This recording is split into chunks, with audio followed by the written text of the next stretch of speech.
Welcome to the Rusted Garden Homestead. Today I'm going to show you how to plant garlic. It's October.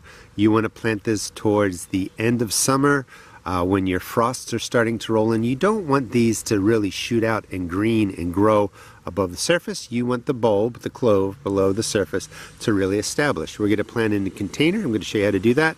We're going to put them into the earth beds. I'll show you how to do that. A little bit about the anatomy of garlic. So when your garlic is growing before you pull it, it may form a scape. It's going to flower, and when the flowers are done, you get these little bulbils, B-U-L-B-I-L-S. This is where the flower was, and you can plant these. Now these won't turn into full garlic bulbs, but you can plant them, and usually the second year after planting you're going to be able to harvest garlic bulbs. Now these are my bulbs that I harvested, and I've been letting them dry in a cool place, and you can see that they're starting to sprout. You want to get these into the ground when it's getting colder so that they sprout just a little bit, but mostly so that the clove establishes, the root system establishes, and come spring they start going crazy and you're going to harvest it. Basically you take a bulb, break it open, and we're going to plant each of these cloves. The bottom is where the roots were, the top is where the greenery is coming out, and you just go into the ground like that. Here in Maryland Zone 7, you can put them into a depth of really 2 to 4 inches. You just want them to be deep enough so that however your winters come and freeze the ground, the freeze doesn't reach where the clove is, or it's going to damage the clove and you probably won't get garlic. There's some tricks you can do, like you don't want to go down 8 inches deep. So maybe somewhere between 2 and 6 inches. If you need more protection, put in 2 to 4 inches of straw or hay or mulch. Keep them warm. But you just want to make sure that when you put a clove in, that it doesn't freeze. So to set up our soil, we're going to use a handful. This is probably 2 feet by 2 feet space. In containers, I plant stuff much more closely together. This is a 3-4-4 organic granular. Any one really works around a 5-5-5. Just sprinkle it in. This is your nitrogen, phosphorus, potassium, just giving the plant what it needs. Now, because these are bulbs, they do tend to like more phosphorus. So we're going to use bone meal, which is high in phosphorus. And we're just going to take a handful and sprinkle that around too. This is going to get mixed in to a good depth of 4 to 6 inches, right where the clove is going to be sitting, and then we're going to plant into it. Let me set this up and then we'll get to the cloves. So make sure you have nice loose soil, fertilizers mixed in. Make sure your containers always have holes. The water needs to drain out. If you are saving your cloves and your bulbs from harvesting and you're drying, maybe in your drying area, sometimes they're going to brown, they're going to look beat up. You don't really want to plant those, so get rid of those. You want to look for something that looks like this. Maybe it's starting to send out its stem, the greenery. That's the top, that's the bottom, and we're just going to go here in Maryland Zone 7, 2 to 4 inches deep. And I actually plant these a lot closer, maybe 4 inches here when I'm using containers. I don't really have to put straw or mulch on top, but I'm going to do that in the ground beds just to show you. If you're not sure what side is what, just plant it on its side. The plant figures it out. So I'm able to get in 1, 2, 3, 4, 5, 6, 7, 8, 9, 10, 11, 12, about 16 garlic cloves. And again, I'm just dropping them in probably 2 inches. The further north you go, the deeper they have to go.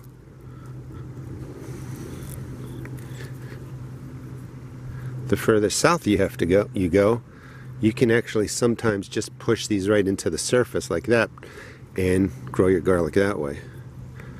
So 2 inches deep to whatever depth you're protecting your cloves from the freeze line in your soil. That pretty much sets up a container. Cover it over. We would water it in, and if you wanted to put some straw down, you could put 1 inch of straw or wood chip mulch or whatever you want over this. That will keep it warm. All right, let's go out into the garden beds.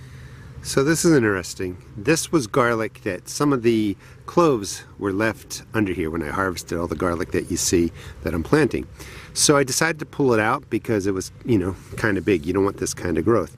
Now, you can see these worms. I'm not sure exactly what they are, but they are in the bulbs and the cloves of the garlic. Like that one is soft. There's one. Well, that's an earthworm. But this is all chewed out. And I am not going to plant, there's, you know, a close-up. I am not going to plant into this space because obviously there's something in the life cycle right now that's enjoying the garlic. So when you clear out your area, maybe you had garlic in there before, and because you've already planted garlic there, maybe some insect has come in, sometimes different diseases come in, and they know that garlic is there and they hang out, their life cycle starts, and now they're you know, basically devouring what was in there. So I am not going to plant in here. Something else will go in here. This probably gives me a little bit of a clue that maybe what happened to my onions. So let's go find another. So this is another raised bed right next to that one that I am growing in shredded hardwood mulch. The mulch is broken down. It's ready to go. These are Roxanne radishes. They're not to full size, but I really don't need them there because I have radishes everywhere. So I will go eat those. Just get them out of the way. That's kohlrabi in there. So this is sort of an experiment. I'm going to go plant these in some earth beds inside the garden too. I'll show you that real quick. But the process would be pretty much the same. So tons of ants in here too. All kinds of stuff. So bone meal right along here. You can't really overdo it, but it's, you know, handful in a 2 foot by 2 foot section. Some of the granular fertilizer. Mix it in, get it down to 4 inches. Now I'm putting in the cloves in here. I want to see how they do and if they come up and if they're growing, and I'm going to check for that worm or insect or whatever it was. I'm going to go look that up because I've not seen that before.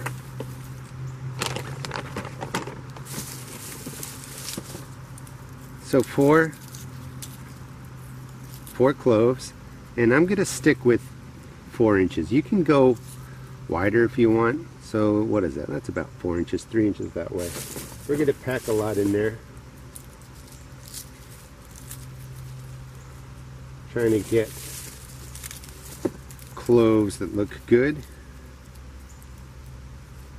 So we'll go with 8 in here. And again, 2 inches deep or so.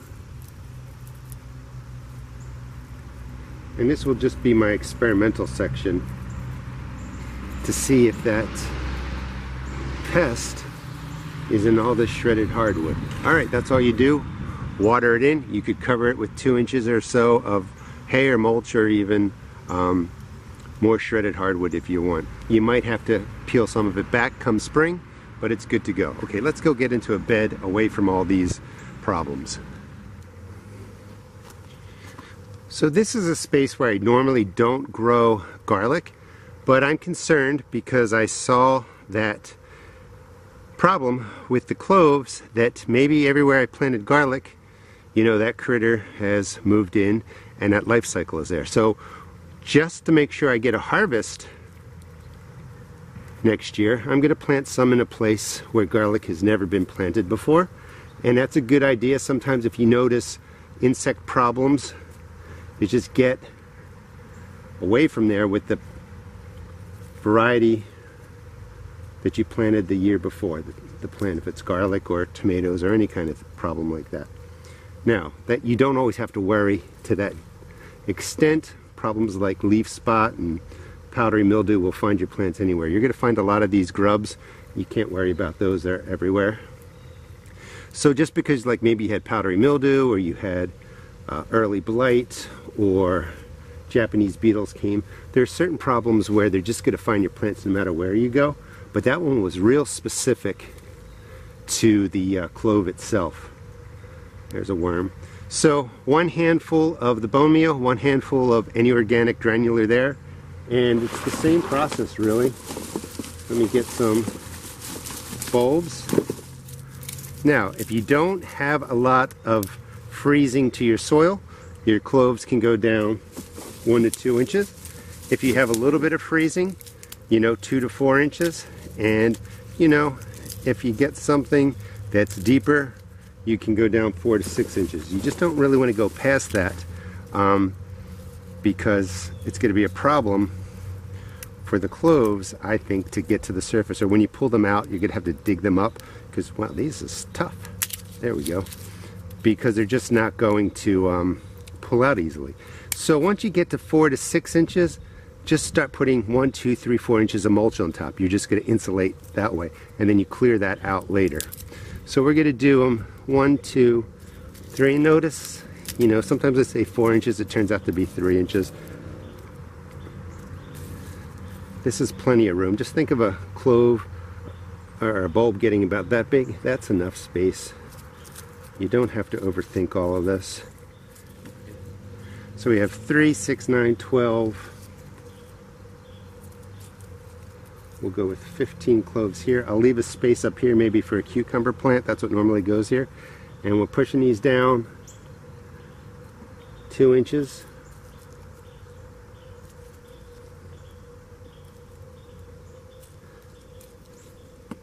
If you don't know which side is up, plant these on the side. They will figure it out. And then water everything in.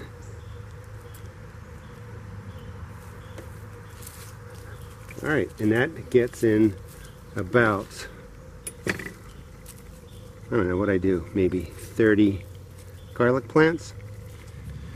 So hopefully I'm saying it right. Bulbils, B-U-L-B-I-L-S. I can never pronounce anything, but that doesn't stop me. Just correct me if I'm wrong. So there are hundreds of them there. And this is basically the flower, and they form, you know, after the flowers are done. And I'm just breaking them up. I don't want to waste them. These are not being planted to harvest full garlic bulbs. I'm just going to grow these to harvest the green from it.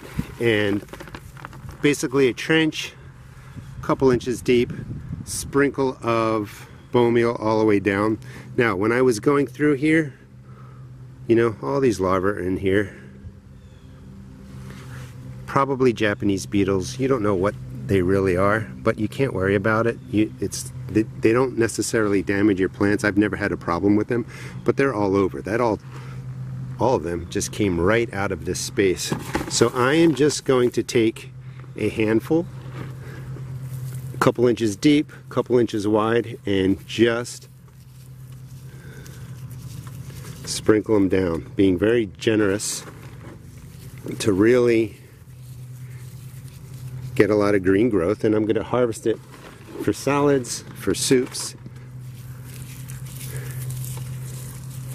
and there's no point in really wasting these. And I still have a ton left. Maybe I'll go put some in containers. So here's a little bonus footage. This space right here, I have mushrooms growing. Also have mushrooms growing over here. This is my mushroom garden, shady part. Those are garlic chives that the flower heads have seeded. I'm letting them dry a little bit more. But I'm going to just sprinkle this whole area in with the garlic chives. They're pretty aggressive. And with the rest of these, because I can't think of anything better than garlic greens and mushrooms.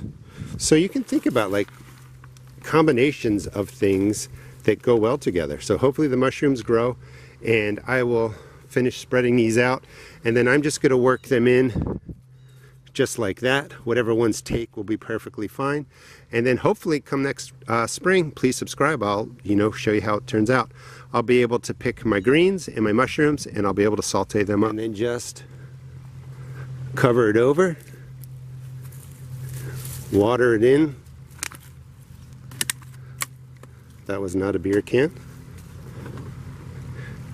All these I'm just going to scatter. Maybe some birds will come and eat them.